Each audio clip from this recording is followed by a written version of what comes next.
ವೀಕ್ಷಕರೇ, ಎಚ್.ಡಿ. ಕುಮಾರಸ್ವಾಮಿ ಅವರಿಗೆ ಒಂದು ಕಡೆ ಲೋಕಸಭಾ ಚುನಾವಣೆಯ ಪ್ರಚಾರದ ಕಾರ್ಯಕ್ರಮ ತಯಾರಿ ಆರಂಭವಾಗಿದ್ದು, ಇನ್ನೊಂದು ಕಡೆ ಆರೋಗ್ಯದ ಸಮಸ್ಯೆ ಎದುರಾಗಿದೆ. ಹೃದಯ ಸಂಬಂಧಿ ಸಮಸ್ಯೆಗೆ ಶಸ್ತ್ರಚಿಕಿತ್ಸೆಗಾಗಿ ಜೆಡಿಎಸ್ ರಾಜ್ಯಾಧ್ಯಕ್ಷ ಎಚ್.ಡಿ. ಕುಮಾರಸ್ವಾಮಿ ಚೆನ್ನೈಯಲ್ಲಿನ ಆಸ್ಪತ್ರೆಗೆ ದಾಖಲಾಗಿದ್ದಾರೆ.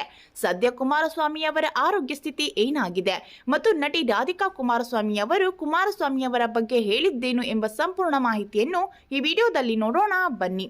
ಅದಕ್ಕೂ ಮುನ್ನ ಕುಮಾರಸ್ವಾಮಿ ಅವರು ಬೇಗ ಚೇತರಿಸಿಕೊಳ್ಳಲಿ ಅಂತ ದೇವರಲ್ಲಿ ಪ್ರಾರ್ಥಿಸುತ್ತಾ ಈ ವಿಡಿಯೋವನ್ನ ಲೈಕ್ ಮಾಡಿ, ಹಾಗೆ ನಮ್ಮ ಚಾನೆಲ್ ಅನ್ನ ಸಬ್ಸ್ಕ್ರೈಬ್ ಮಾಡಿ ನಮ್ಮನ್ನ ಬೆಂಬಲಿಸಿ.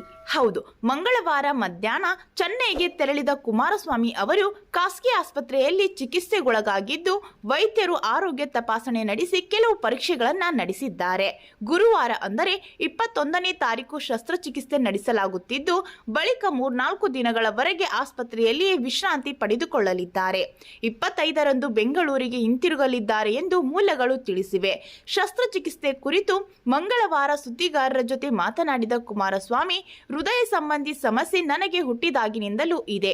ಈ ಹಿನ್ನೆಲೆಯಲ್ಲಿ 2 ಬಾರಿ ಟಿಶ್ಯೂ ವಾಲ್ಟ್ ಹಾಕಿ ಶಸ್ತ್ರಚಿಕಿತ್ಸೆ ಮಾಡಲಾಗಿದೆ. ಆದರೆ ಇದೀಗ 2 ರೀತಿಯಲ್ಲಿ ಶಸ್ತ್ರಚಿಕಿತ್ಸೆ ಮಾಡಲಾಗುತ್ತಿದೆ. ಒಂದು ಟಿಶ್ಯೂ ವಾಲ್ಟ್, ಮತ್ತೊಂದು ಮೆಟಾಲಿಕ್ ವಾಲ್ಕ್ ಹಾಕಿ ಶಸ್ತ್ರಚಿಕಿತ್ಸೆ ಮಾಡಲಾಗುತ್ತದೆ ಎಂದಿದ್ದಾರೆ ವೈದ್ಯರು. ಇನ್ನು ಈ ಬಗ್ಗೆ ರಾಧಿಕಾ ಕುಮಾರಸ್ವಾಮಿ ಅವರು ಮಾತನಾಡಿ, ಅವರು ಬೇಗ ಗುಣಮುಖರಾಗಲಿ, ನಾನು ನಾಳೆ ಚೆನ್ನೈಗೆ ಹೋಗಿ ನೋಡಿಕೊಂಡು ಬರುತ್ತೇನೆ ಎಂದು ಹೇಳಿದ್ದಾರೆ.